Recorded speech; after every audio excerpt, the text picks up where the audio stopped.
সালামু আলাইকুম।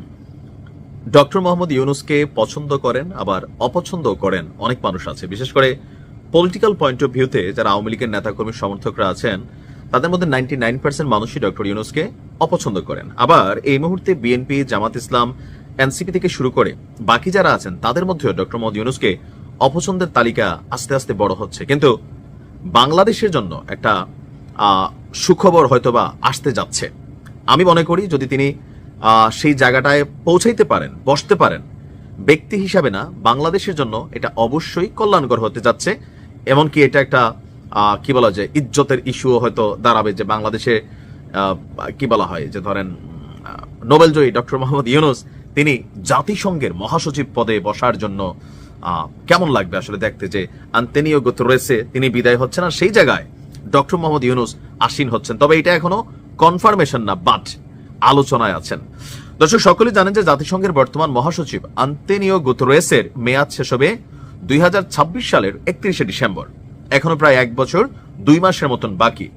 ইতিমধ্যেই সংস্থাটির পরবর্তী মহাসচিব কে হবে তা নিয়ে কিন্তু আলোচনা শুরু হয়েছে। মানে এটা হয়তো এমন হয় যে হুট করা হয় না, দীর্ঘদিন যাচাই বাছাই, বা যেহেতু জাতিসংঘ বিশ্বব্যাপী কাজ করে সো এখানে এমন একজন ক্যারেক্টার বসতে হয় বা বসাতে হয় যার সারা বিশ্বব্যাপী একটা গ্রহণযোগ্যতা আছে। তো সেই জায়গা থেকে এখন পর্যন্ত 3 জন প্রার্থীর নাম জোরালোভাবে আলোচনায় আছে, যে 2027 থেকে জাতিসংঘের মহাসচিবের যেই গুরুত্বপূর্ণ দায়িত্ব সেই দায়িত্বটা কে পালন করবেন। তো এখানে যাদেরকে নিয়ে আলোচনা বিশ্লেষণ চলছে এদের মধ্যে আমাদের ডক্টর মোহাম্মদ ইউনূস তিনিও কিন্তু সেই নামের মধ্যে আছেন। প্রধান উপদেষ্টার কার্যালয় থেকে বিষয়টিকে বলা হয়েছে যে আনুষ্ঠানিক কিছু না থাকলেও, মানে আনুষ্ঠানিকভাবে এখনো বার্তা ওইভাবে না আসলেও, আপনার পররাষ্ট্র মন্ত্রণালয়ের সূত্রের বক্তব্য থেকে যে আনুষ্ঠানিক কিছু না থাকলেও শক্তিশালী প্রার্থী হিসেবে ডক্টর মোহাম্মদ ইউনূসের নাম থাকাটা নতুন নয় এবং তার নাম আলোচনায় আসা অস্বাভাবিক কিছু না। জানা গেছে জাতিসংঘের মহাসচিব পদের প্রার্থী নির্বাচনের আনুষ্ঠানিক প্রক্রিয়া এই বছরের শেষ দিকে অর্থাৎ ডিসেম্বর থেকেই শুরু হবে। সাধারণ পরিষদের সর্বশেষ তথা 80তম অধিবেশন থেকেই নতুন মহাসচিব নির্ধারণ নিয়ে আলোচনার সূচনা হয়। ধাপে ধাপে আনুষ্ঠানিকভাবে প্রার্থীদের নামও প্রকাশ্যে আসতে শুরু করে। এখানে ডক্টর ইউনূসের পাশাপাশি যাদের নাম আছে, চিলির সাবেক প্রেসিডেন্ট মিশেল বেশেলে, আর্জেন্টিনার মারিয়ানো গ্রোসিও এবং কোস্টারিকার সাবেক ভাইস প্রেসিডেন্ট রেবেকা গ্রিনস্প্যান ছাড়াও আরো বেশ কয়েকজন ব্যক্তির নাম আছে। তো পররাষ্ট্র মন্ত্রণালয় বলছে জাতিসংঘ মহাসচিব পদে ডক্টর ইউনূসের নাম স্থানীয় পর্যায়ে আলোচনায় এসেছে 6 মাস আগে। তবে বিষয়টি সরকারি পর্যায়ের কোনো আনুষ্ঠানিক আলোচনায় এখনো ওঠেনি।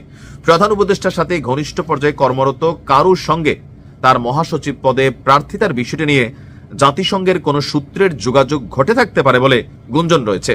এছাড়া জাতিসংঘের সর্বশেষ সাধারণ পরিষদের সভায় বর্তমান মহাসচিব আন্তোনিও গুতেরেসের সাথে ডক্টর ইউনূসের সাক্ষাৎ হয়েছে এবং সেই সাক্ষাতে আসলে কি নিয়ে আলোচনা হয়েছে এটা শিওর না।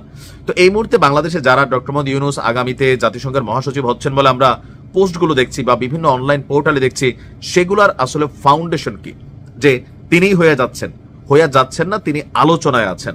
তো যে সকল পোস্টে হইয়া যাচ্ছেন বলে আসছে, সরকারের পক্ষ থেকে বলা হয়েছে এটা গুজব রটনা, তবে আলোচনায় আছেন। এটা খারাপ হবে না যে ডক্টর মোহাম্মদ ইউনূস তিনি বাংলাদেশ থেকে গিয়া জাতিসংঘের মহাসচিব পদে বসছেন, এটা দেশের জন্য অবশ্যই সম্মানজনক।